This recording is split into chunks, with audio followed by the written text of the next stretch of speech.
Hello, everyone, and welcome into ADC Sports Dallas. The 2022 NFL Draft is officially in the books.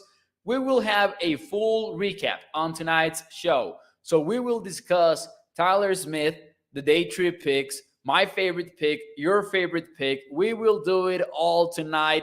Just kind of trying to get a feeling as to the 2022 NFL Draft class for the Dallas Cowboys. I'm excited about it. We had about a day of rest, maybe, and now it's time to dive back into football. And I think this week will be fun for content here on ADC Sports Dallas. So I'm excited about it. Do me a favor, hit the like button, share the show. If you're watching on Facebook, YouTube, or Twitter, let your friends know about ADC Sports Dallas. And I'm excited to be with you tonight to talk about the Dallas Cowboys. Fun experience, by the way, covering the day two of the NFL draft with none other than Skywalker. Still, thank you to everyone who tuned into that. That was super fun. Let's talk about it. I know that we will have some disagreements with some of these players. I can see it already in the YouTube chat. So we will try to break it down as best as we can on tonight's episode. Thank you, guys. Make sure you hit the like button. Let me shout out some people here. What is up, Ryan? Steve Miller over at Facebook. Ridgeway is better than Davis, says Chris Graham. So a hot take. I'm guessing Chris means better than Jordan Davis. We will talk about this. We will talk about the significant theme shared across the 9 draft picks for the Dallas Cowboys and much more. So without further ado, let's get this one started, ladies and gentlemen. Here we go.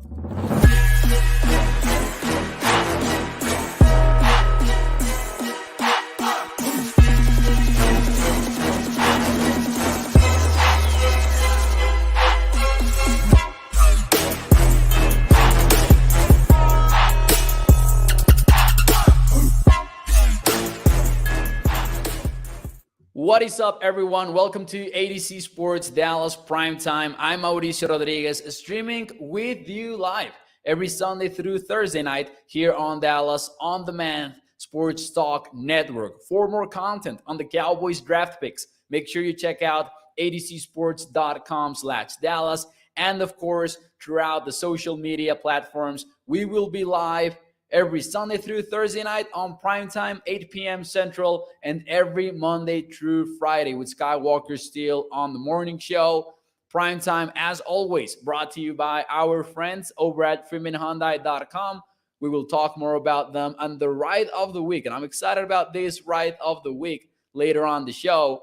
Ladies and gentlemen, let's get this one started with a quick question. What is one word to describe the 2022 Cowboys draft class? It was expected to be a weird draft for the entire league, and it turned out to be just that. Of course, we will focus on the Dallas Cowboys, but keep that in mind. I think we forget that.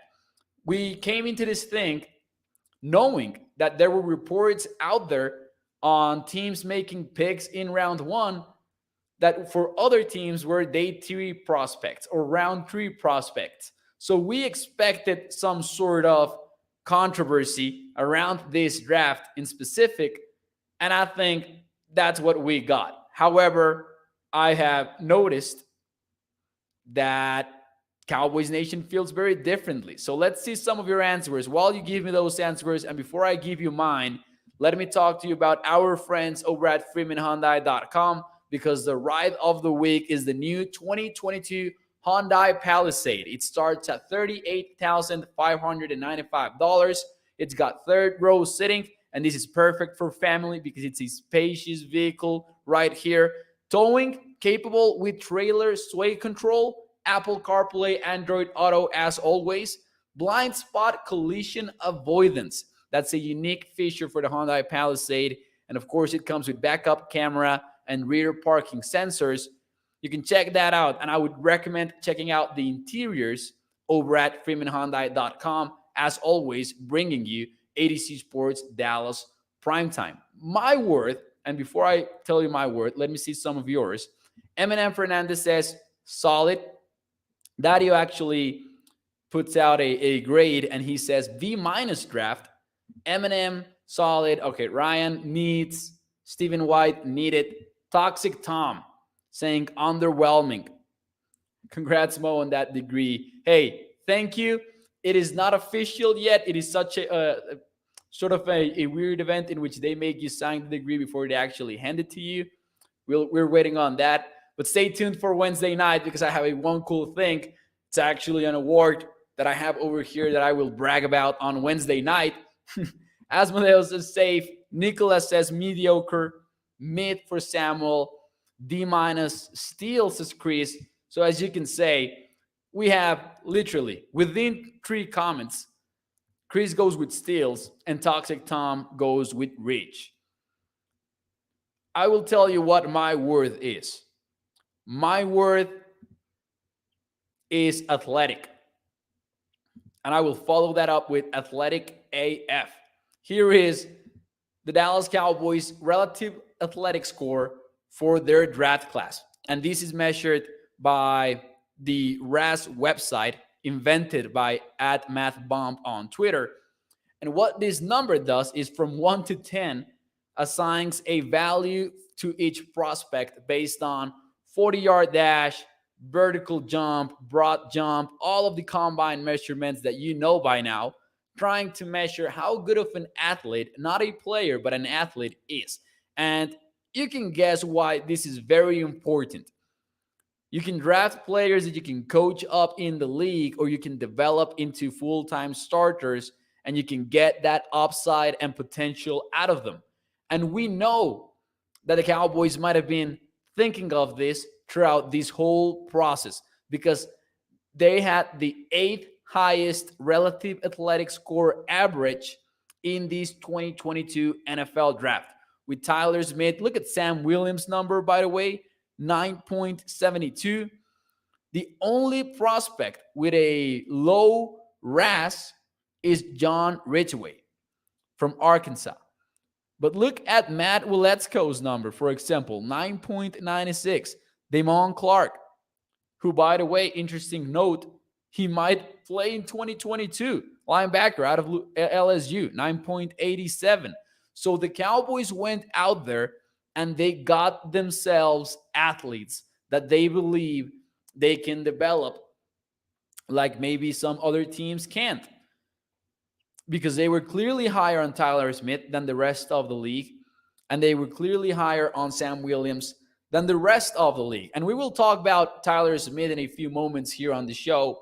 And we will also get into who was our favorite player picked, who do we believe can be a future surprise.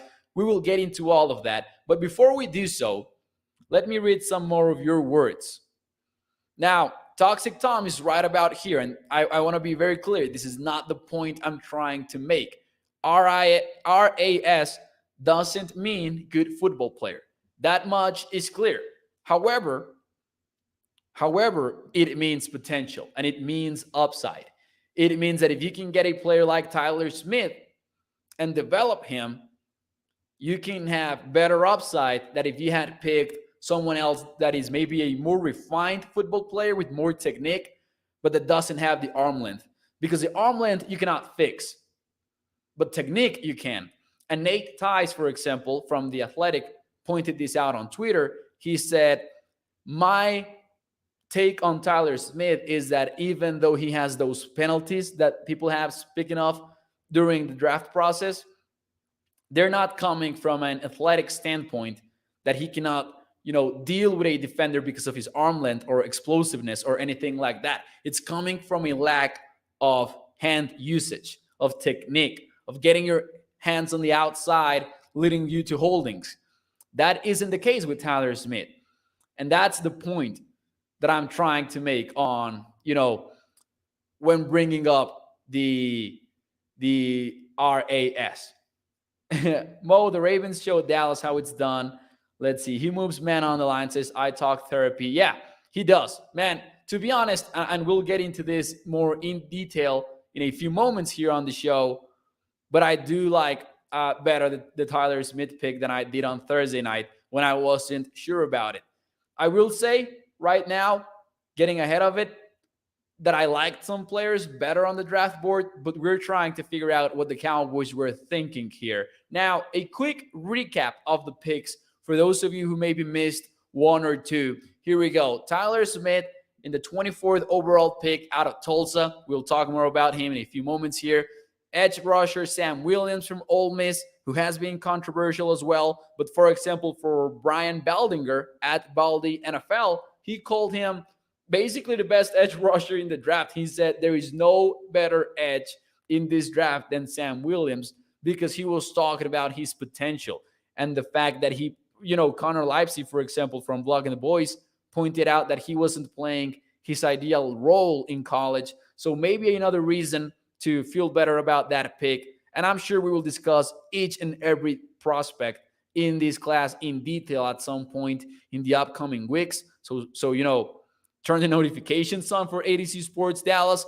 With the 88th pick, wide receiver Jalen Tolbert out of South Alabama, tight end Jake Ferguson from Wisconsin in the 4th round.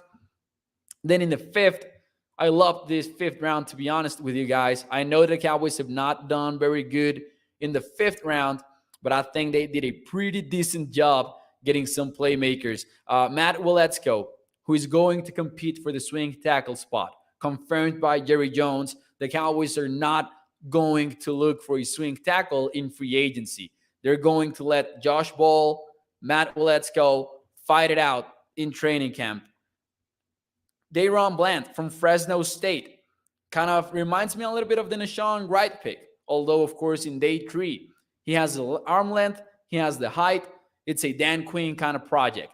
Damon Clark, a player that had to, receive a spinal surgery process. Many feared that he was not going to play in 2022, but the expectation for a long time has been that he is going to heal at some point. So the Cowboys are getting a player that could potentially be a starter down the road in the 5th round. And I kind of love the fact that the Cowboys got Jabril Cox in the 4th in 2021, and then a year later, they're getting Clark at a discount as well. John Ridgway from Arkansas at 178, and then they closed things out with a Devin Harper pick, who at least is expected to contribute a lot on special teams. So there you go. For those of you who maybe missed one of these picks, there you go. Just a quick recap of it. And by the way, do me a favor, hit the like button if you're watching the show. Share it with your friends if you're watching on Facebook, YouTube, or Twitter. Let your friends know about ADC Sports Dallas Primetime. Toxic Tom says, are they going to give Sam Williams number 94? I think he tweeted out a picture wearing 54 from the legendary player Jalen Smith. But I don't know, if he's actually going to wear it. Now, shout out to D-Town. Thank you for your donation. He says, you called that Tolbert pick, Mauricio. Salute to you for that. Now, I appreciate it, D-Town. I really do. And it was a pretty fun moment during the day 2 stream with Skywalker Steel. However, I will be fair, and I will confess that I only kind of called it. Like I didn't really call it because Sky and I were talking about, okay, who do you think the Cowboys are interested here with the 88th pick? And we were talking about Jeremy Rockert because he was a 30 visit. We were making the connection that everyone was doing about Khalil Shakir being from Boise State and the Cowboys. And then Sky looks me in the eye through the camera and he asks, who would you like? And I said, without hesitating, Jalen Tolbert.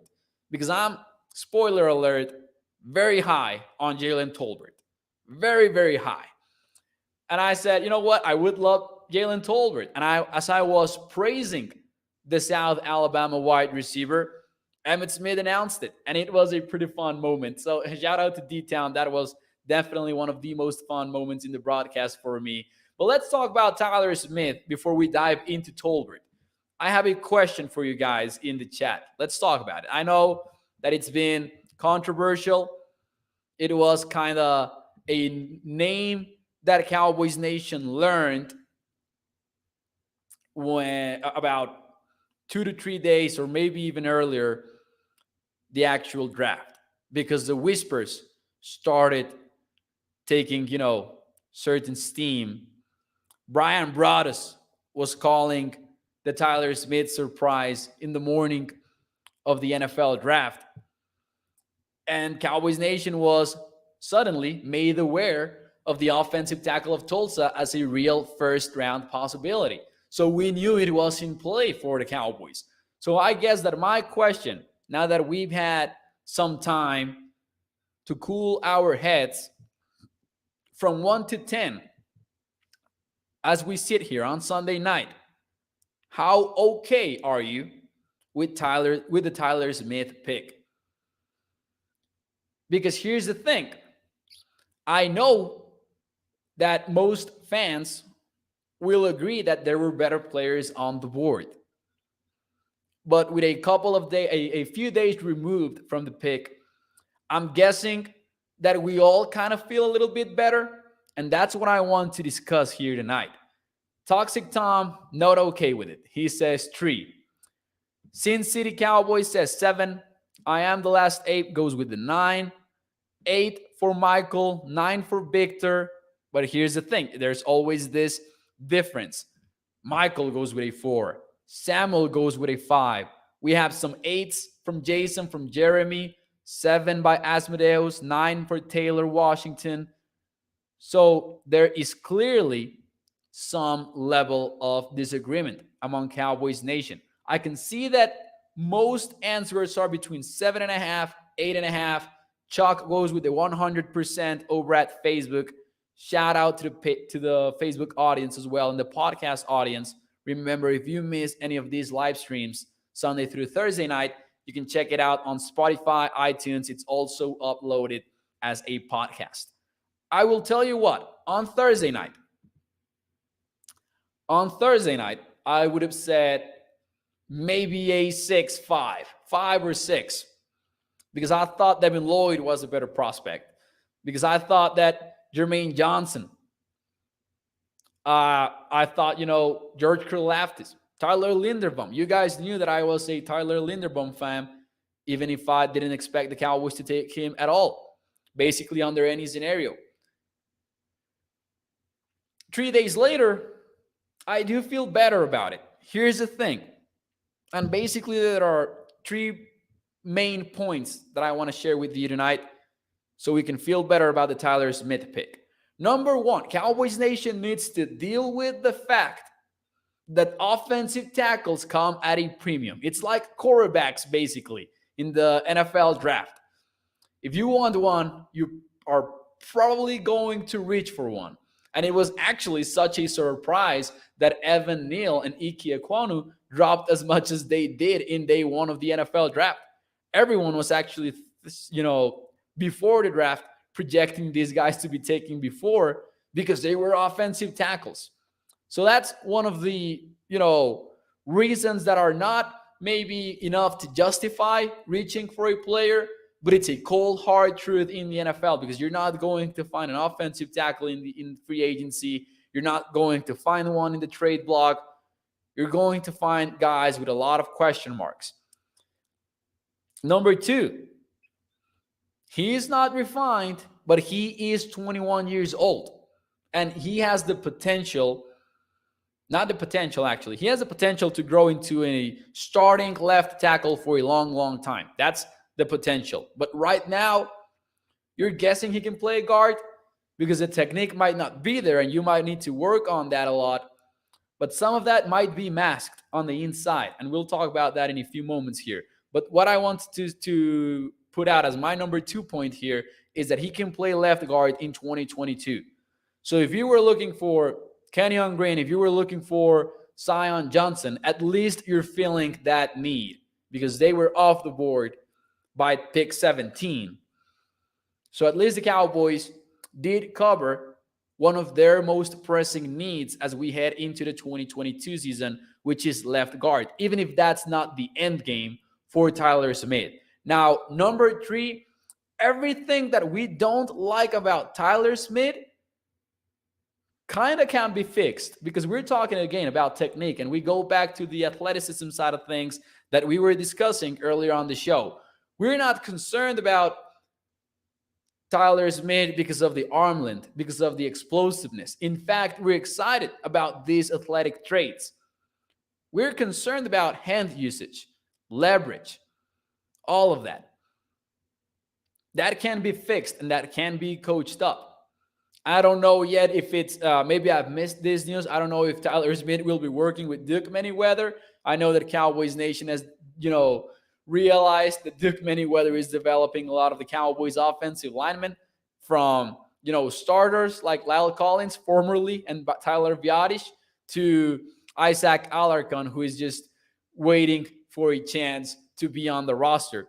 So that can be fixed. And then B, that will be masked when he plays inside. And I'm not trying to say that guard is an easy position or anything like that, but everything's more compact. Everything's a little bit more messy. And you're playing between the left tackle and the center, and you can hide some of those technique problems if you're playing there. So that's, basically why I feel better about Tyler Smith. Plus, you can definitely see the traits that when he's clicking, he is nasty, right? And Foots, who was with Skywalker on Thursday night here on the ADC Sports Dallas channel, he said it, I believe, that after Iki, Tyler Smith might be the most nasty tackle out there.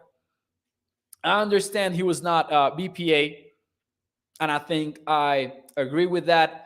And I take it with a grain of salt when Jerry Jones tells us that he was the highest graded player on their board, because Bob Sturm said it here on Primetime on Wednesday night, the night before the NFL draft. He said, no matter who they pick, they're going to tell you who was graded in their top 12, right? So let's take that with a grain of salt. But even if he was not a BPA, the Cowboys are likely, aware that they need to take a left tackle for the future, because maybe Tyron Smith's availability questions are concerning the front office already. And they liked Tyler Smith enough to say, you know what, we're going to develop this dude. And there are people who really like Tyler Smith out there. Now, I do think that we all agree he was not a BPA. Danny Savage actually is speaking on that. I think I have seen no one other than Jerry Jones, of course, claiming that Taylor Smith was truly BPA. But hey, he is a good run blocker, as I Talk Therapy here says in the YouTube chat. Media scouts versus NFL scouts, says Chris, which is also something that we need to consider as well. Paul says it's good he's not on the edge. Tyron will lace his boots. T. Smith playing next to and learning from T. Smith is awesome, says Stephen White. It is. That too. And it seems like the Cowboys are a little bit higher on their centers than most people are. And we'll talk about that maybe tomorrow night. Oh, Ryan is on point here. He says, I like Isaac Alarcon calling out a draft pick. That was pretty cool. It was Damon Clark out of LSU. That was a pretty cool moment for sure. Joshua says Connor wasn't strong enough or didn't have a mauler mentality. Tyler Smith is different. Did you guys listen to Tyler Smith talk about,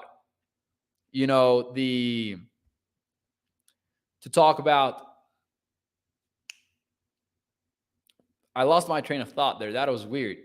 Tyler Smith talking about the media and talking about not being distracted and his work ethic, and the buttholes quote that had Mike McCarthy dying of laughter and saying that was awesome. But all kidding aside, Tyler Smith talking about this was pretty surprising. And of course, that's just what he is saying, and that isn't necessarily a reflection of who he is as a player, but still pretty interesting to listen to. Now, Tyler is only 20 years old, says Chris, only allowed 2 sacks. I actually thought he's 21, no? Or he's going to be 21 when the season starts. I don't remember which of the two. I just remember that he's going to be 21. There was also a comment here that I wanted to read from Clay Cup. You don't need a bunch of technique when you are a guard, especially on run plays. Yeah. Joe Mesa says, Mauricio, what are they saying about the dude that had a spinal fusion, Damon Clark? They think he'll actually play. Yeah, so Stephen, I think it was Stephen Jones who said that they're expecting Clark to be ready to go mid-season.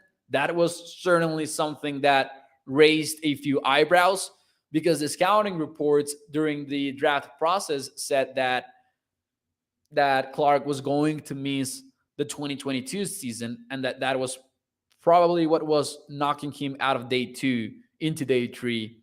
If he plays at week 18 of the 2022 season, to me, that's a big W for the Cowboys, especially because the concern with Clark, as opposed to, say, Jalen Smith when he got out of college. With Jalen Smith, there were some concerns about the nerve damage, and there were some concerns about will he be the same at any point in the future. From what I've read and what I've seen with Clark, that isn't really an issue. People knew that he was going to be healthy at some point. So I'm trusting the Cowboys on the Clark pick for sure, because there were some reports out there even earlier on that. I don't know about playing midseason though, but that was certainly something. I wouldn't count on Clark this season, says Gerard. Yeah, they said it. They said it though. I have my doubts as well. But if he plays in week 18, that would be a huge W. He turned 21, talking about Tyler Smith here 2 weeks ago. Thank you to Danny Savage clearing that up for us. So I don't know if I gave you an actual number, but I will go with 7.5 from 1 to 10 on how I feel about a Tyler Smith pick. I like it. I like it way better than I did on Thursday night, because I can see him starting at left guard and hopefully developing to a full-time left tackle. We will see if the Cowboys can pull this one off, because if they can, then we're going to remember this pick for a long, long time. Michael says Smith was not a BPA. That's correct. He was, however, the most versatile player at a need as well. So at number 24, versatile was the word versus the other players. And this is a good point from Michael. And, we already said that it's hard to find offensive tackles. He can play left guard. And everything that you don't like about Tyler Smith can be fixed. But then I would go with a number 4 point here based on what Michael is saying. This was, by many teams, by many accounts, this was not a Cowboys point of view, a thin draft at the top.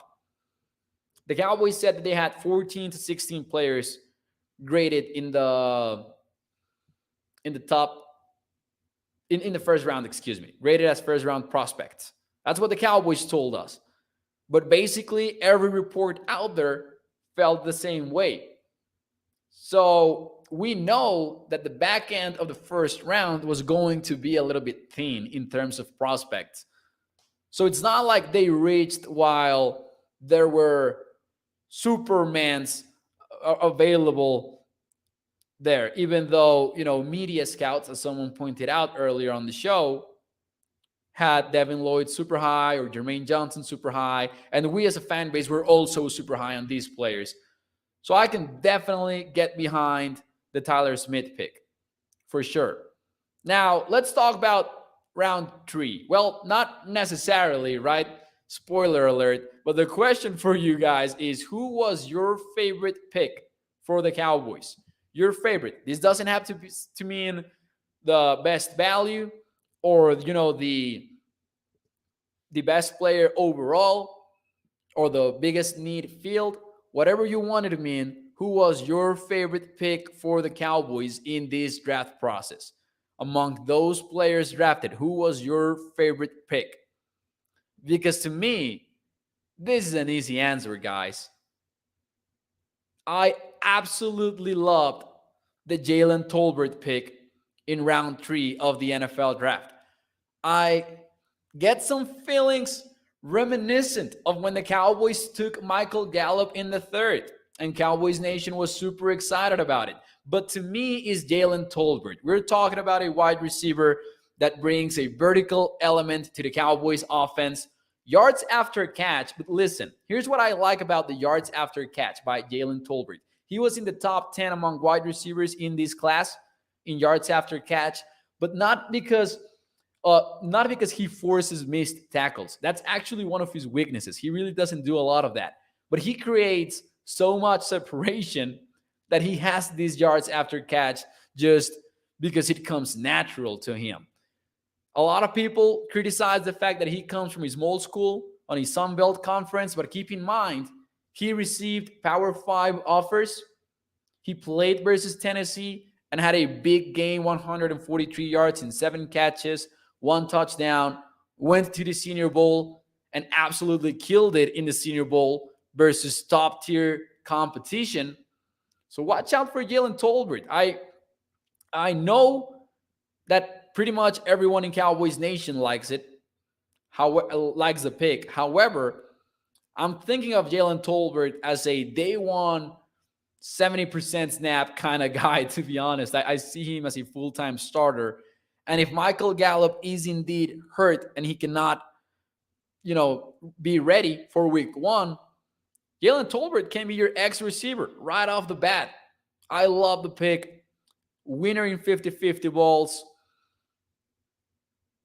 Doesn't have top end speed, but he does win vertically. So game speed, you could argue that he has. He ran a 4.49 in the 40-yard dash. And I was listening to Nate Tice from The Athletic, who is kind of a genius for the passing game, which is why I listen to him a lot. I like the passing game a lot. And he mentioned that the Cowboys like to run 3-by-1 formations and that they will flip their tight end with the wide receiver. So you have the one receiver nearest to the sideline, and then usually another receiver at 2, and then your tight end is your number 3. And he mentioned that the Cowboys like to flip those to have the vertical threat on closer to the line of scrimmage with a wide receiver. And Nate Tice said Tolbert will fit right into that role. So let's see some of your answers, though. Jalen Tolbert is mine. Clay Cup goes with Tolbert. Samuel goes with Clark. Jeremy with Clark. Jared with Ridgeway. Toxic Tom goes with Ridgeway. Asmodeus is linebacker, so I'm guessing he meant Clark. D, Robbie Garrett. So by the way, I really don't know. I don't know if it's D or D. Let me know if someone knows for sure, because I've seen everything by now. But Sam Williams, which is a surprise because a lot of people didn't really love the Williams pick. I'm behind it as well, too, though. Gregory goes with Sam Williams. William goes with Tolbert. So pretty much players between the second and the third are the most common answers from what I can see. Henry says, I was too busy watching fam over the weekend, so Tyler Smith. Wait, what do you mean by fam? What do you mean by fam? Because I don't know if if we have a Mexico follower here that was actually watching FAM, which is the name of the Mexican Pro Football League that started this weekend. And if so, I'm going to get excited about that. Ridgeway says, get some fatties in there, stop the damn run. Ferguson says, Gregory, it's going to be a great blocking tight end. I like that answer. I like that answer as well. We'll get into that in a few moments here. Yeah, Henry says, Jefes, south of the border. Let's go, Henry. Let's go. I'm going to be calling games for the Caudillas. So that's pretty fun. I actually was the other way around. I was caught up in the NFL draft a little bit, and then I had to catch up with Mexico's Pro Football League last night. I was watching some replays. Well, actually, didn't Juarez win? Anyways, sorry about the Mexican Pro Football League, parentheses, guys. Sorry, late. I like this draft, says Kevin Knight. All right. Mo says Toxic Tom. And I love this answer with this question because it's going to be a sneak peek into what I'm working on and finishing. I'm hoping tonight. Do you see Dallas having 2 1 techs on the roster? That is going to be tough. I think that we have an immediate camp battle between Bohanna and John Ridgway. I don't know who I like best. I don't know who will win that, but I think only one of these two stays in the Cowboys roster. But I will say Carlos Watkins, although not your nose tackle, your prototypical nose tackle, he played a lot of one tech last year. So there you go. I think that Chris is right. Bohanna is in trouble, but I can see the Cowboys coaching staff seeing Watkins as some sort of one tech because that's what he did last year, pretty much. Although he's not your prototypical nose tackle or one tech. Dario says, "Fam, is that soccer?" No, fam is the American Pro Football of Mexico. That's actually a very literal translation of the name. I will show you some clips at some point. If you go into my Twitter at Mau NFL, you will see U1 Menigo, number 13 for Chihuahua, having a very cool play, actually. You can check that out at Mau NFL. That's MAU NFL. Now, another question for you before we get out of here. I'm looking forward to sharing this answer with you. Who will be the biggest surprise of the Cowboys draft when it's all said and done? I'm not talking about the best player. I'm not talking about the most valuable pick, but who's one player that Cowboys Nation might be overlooking and thinking, oh yeah, he'll have some sort of role, but that at some point it will be a surprise for everyone. Who will be that guy for you guys among these picks? By the way, I do need to catch up with the undrafted free agency class because I have not caught up a lot in that front. Who out of these guys, or of course the day one or day two picks, do you think will be the most surprising pick? I like this though. These are some interesting answers. Joe says probably Tyler Smith, and Jeremy also said Tyler Smith. I think that's fair. I think that even more so if he has early success, I could see Tyler Smith being a surprise player, even as a first rounder, because of the conversation that has surrounded him over the last few days.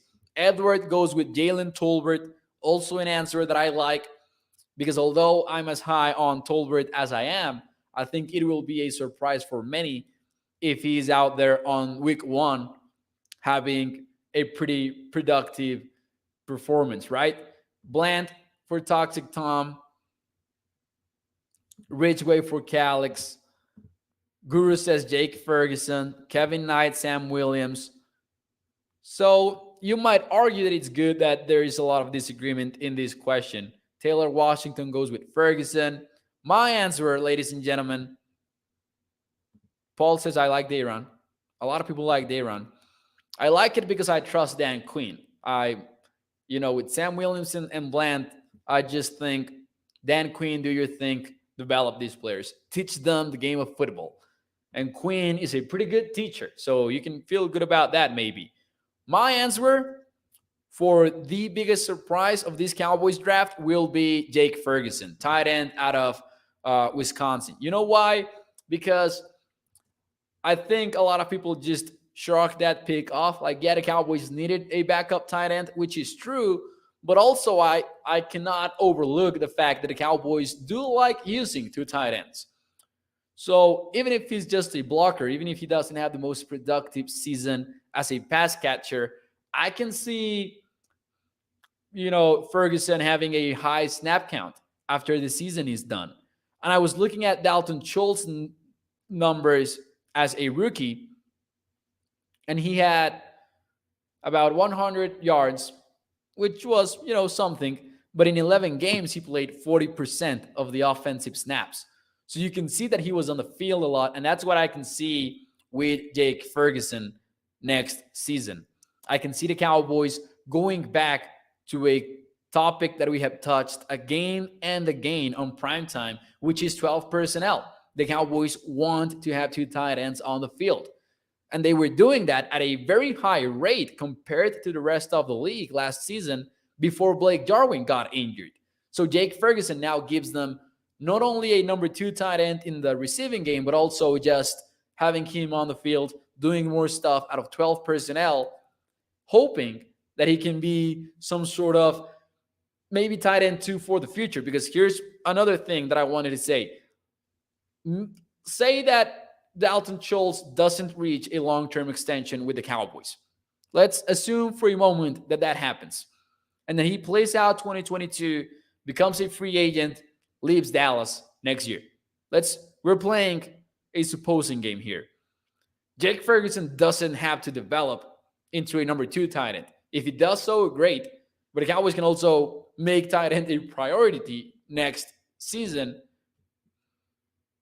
Not ideal, of course, but what I'm trying to say is the Cowboys want 2 tight ends, no matter what, even if it's not Dalton Schultz as your starting tight end. So even if Ferguson doesn't develop into that number 1 guy, if he stays as a number 2, that is a W in the 4th round, I would say. All right. Let's go. Mike Armstrong says, everyone said Bohanna would be a starter last year too. LMAO. Oh, yeah, of course. With the Ridgeway pick, we cannot be sure about who will be the starter for the Cowboys.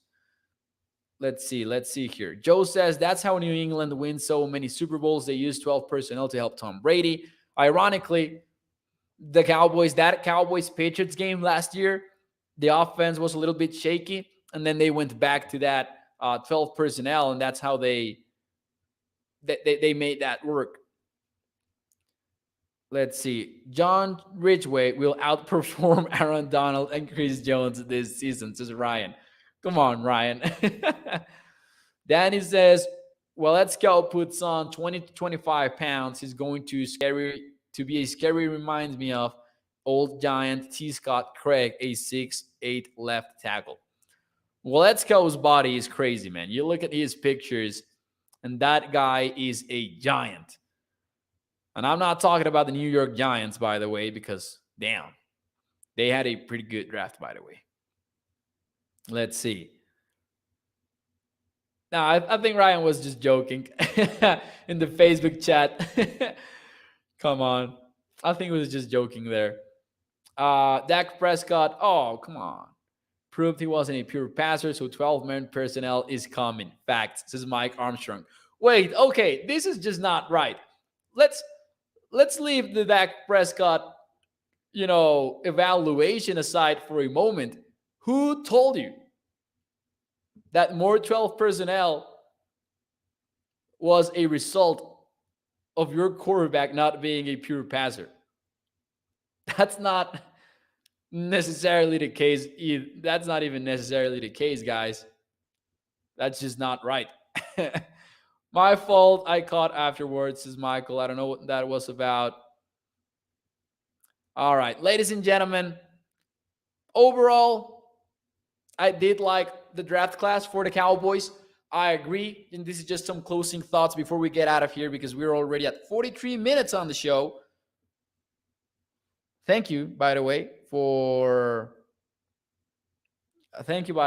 your support and tuning into the show every night. Some closing thoughts. The Cowboys maybe reached a little bit in round 1 or round 2. Maybe they didn't pick BPA in those first 2 rounds. After that, they sure as heck found some value with Jalen Tolbert, with players in the 5th round that might be contributors early even in their careers. I can see Jake Ferguson as your tight end too. You could see some of these players develop into contributors on defense in the case of De'Aaron Bland and Damon Clark when he's healthy. Matt could even compete to be the swing tackle for the Cowboys, which is, of course, a very important position. I think Cowboys Nation will feel better about this draft class once the dust settles in when it comes to the Tyler Smith pick, which seems to be the most controversial one of them all. I feel good about this draft for sure. Lumen, shout out to Lumen, representing Titans Nation here on Primetime as always. I do not know how you feel about losing AJ Brown, Lumen, but you got Treylon Burks, a prospect that we talked about a lot on Primetime here. Anyways, ladies and gentlemen, thank you for tuning in. Thank you for tuning in during the draft, by the way. That was a pretty fun stream on day 2 with Skywalker Steel. And we will be here every night from Sunday through Thursday, 8 p.m. Central. For more Cowboys content, make sure you check out adcsports.com/Dallas. The Mavericks also content is over there. They're advancing the playoffs, so you can check that. You can check out Ian's work there. There's also a Maps podcast already on Spotify and iTunes in the same channel for ADC Sports Dallas. So make sure you subscribe there as well and leave a 5-star review. Thank you, ladies and gentlemen. Hit the like button before you leave. That allows us to put this show in front of more Cowboys fans. As always, Primetime brought to you by our friends over at FreemanHyundai.com. You can check out the Ride of the Week and much more over at FreemanHyundai.com. Thank you, everyone, and I will see you tomorrow night. Have a great Sunday.